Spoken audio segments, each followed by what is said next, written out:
What your emotions are trying to tell you.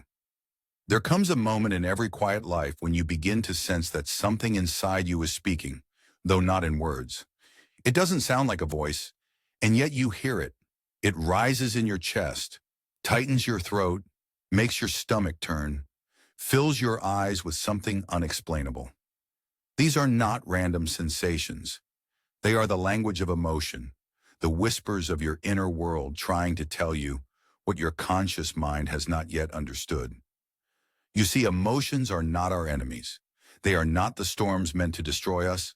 They are weather, shifting skies that tell us something about the climate of our soul. When you learn to read them, you discover that each has its purpose, each carries a message, and each tries, in its own way, to protect you, guide you, and reconnect you to yourself. We spend so much of our lives running from our emotions. We numb sadness with noise, bury anger under smiles, and drown fear with distractions. But emotions are patient teachers. They wait until we are quiet enough to listen. When we finally stop and ask, "What are you trying to tell me?" they answer, sometimes in whispers, sometimes in thunder.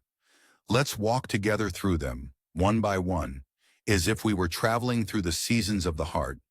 Because that's what this is, a long conversation between you and your inner self, between what you feel and what you need to understand. Sadness and the art of letting go. Sadness is often the first to arrive, though rarely invited. It sits quietly at the edge of your bed in the morning when the world feels heavier than usual.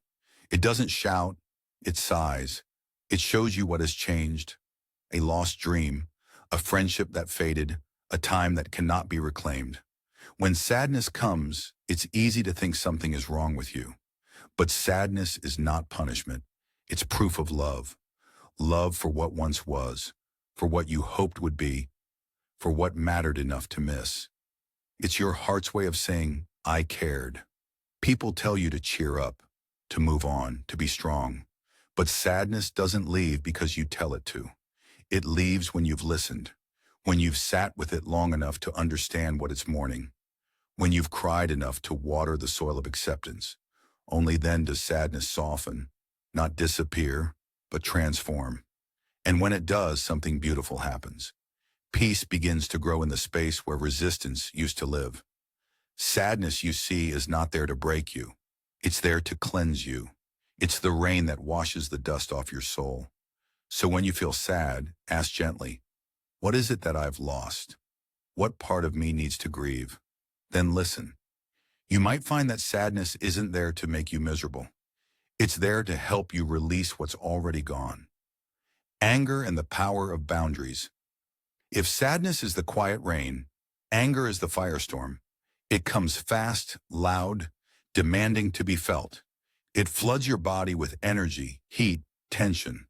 People are afraid of anger because they see only its destruction. But beneath its flames lies something pure, a cry for respect, for fairness, for truth. Anger shows up when a boundary has been crossed, when something inside you says, "This is not okay." It's your body's alarm system, your spirit's protector. Without anger, you might stay silent in situations that harm you. You might keep accepting less than you deserve. But anger's wisdom lies not in its noise. It lies in its message. It asks you to notice what feels violated, to pause before reacting, to use the energy it gives you not for revenge, but for clarity. Imagine anger as a friend who storms into your house shouting about an intruder. You don't throw the friend out. You ask what they saw. Then you decide what to do. Anger is not your enemy. It's your ally asking for justice, urging you to take action, to speak truth, to reclaim self-respect. If you bury it, it turns into bitterness. If you unleash it blindly, it burns bridges. But if you listen to it, you'll learn courage. The courage to say, "No more." So the next time anger flares, don't silence it. Don't let it take the wheel either. Just sit with it and ask, "What are you protecting in me?" Fear in the path of courage. Fear is perhaps the oldest emotion carved deep into our evolution. It kept our ancestors alive, warning them of danger, teaching them caution. But in our modern lives, fear wears new faces. It's no longer the shadow of a predator. It's the fear of failure, of rejection, of being seen too clearly. Fear tells you something here might hurt you. Sometimes it's right, but often it's simply reminding you that you're stepping into the unknown, and the unknown always feels unsafe. Courage is not the absence of fear. It's the decision to move forward despite it. The whisper, I am scared, but I'll try anyway. Fear isn't there to stop you. It's there to prepare you, to sharpen your focus, to make you alert. When fear visits, breathe. Ask yourself, is this danger real or is it imagined? Most of the time, the threat is only in the mind. But even then, fear can teach you.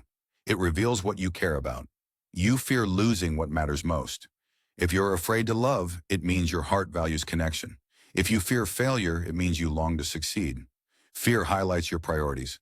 Once you see that, you can thank it, reassure it, and still take the next step.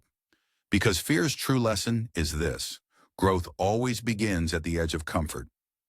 Guilt, shame, and the mirror of conscience.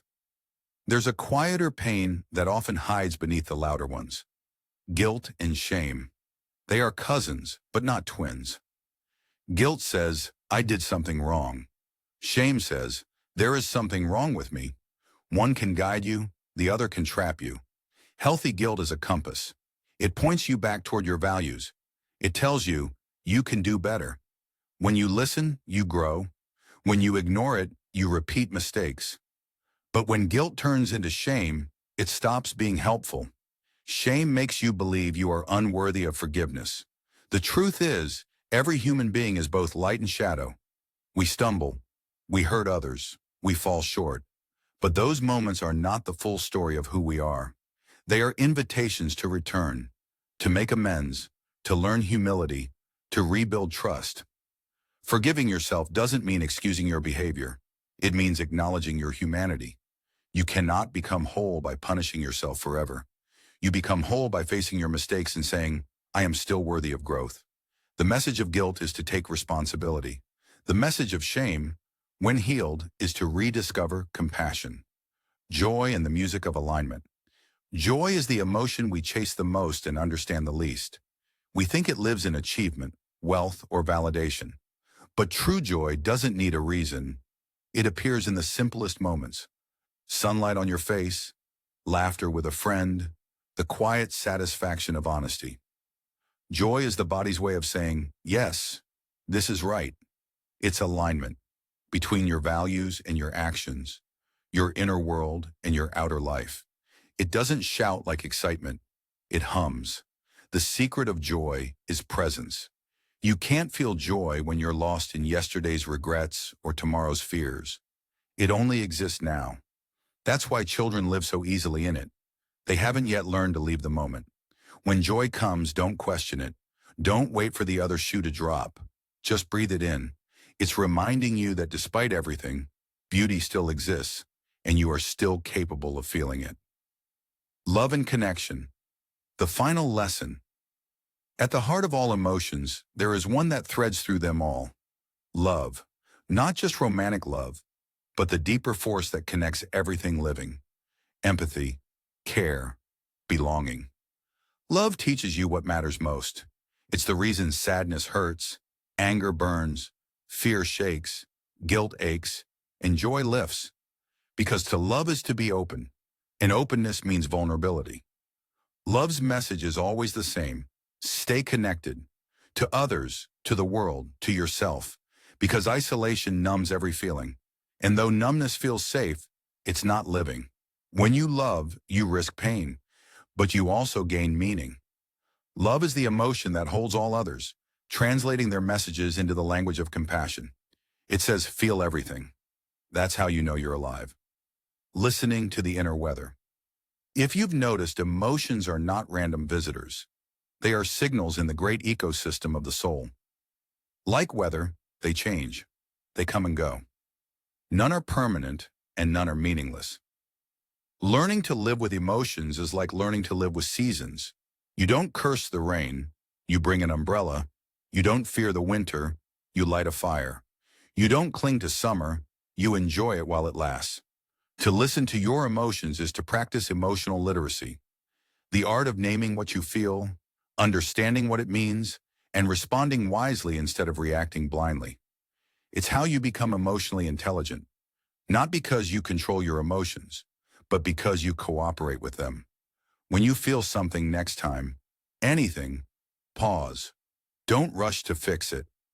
Ask softly, what are you trying to tell me? Then wait. The answer may come as a thought, a memory, a body sensation, a sudden clarity. Trust it. That's your inner wisdom speaking. The return to self, after all the storms and sunrises, what remains is a deeper sense of self. Not the one that denies feelings, but the one that holds them gently. Emotional awareness is not about being happy all the time. It's about being whole. To be whole means you can contain both light and dark, joy and sorrow, courage and fear. You are vast enough to hold it all. And when you begin to live that way, in awareness, compassion, and truth, life becomes less about control and more about flow. You start to realize that emotions are not problems, but messages from your truest self as saying, I am here, I am alive, I am learning. So next time a feeling arises, whatever it is, don't push it away. Sit with it like an old friend. Listen, because your emotions have always been trying to tell you something, the story of who you are becoming.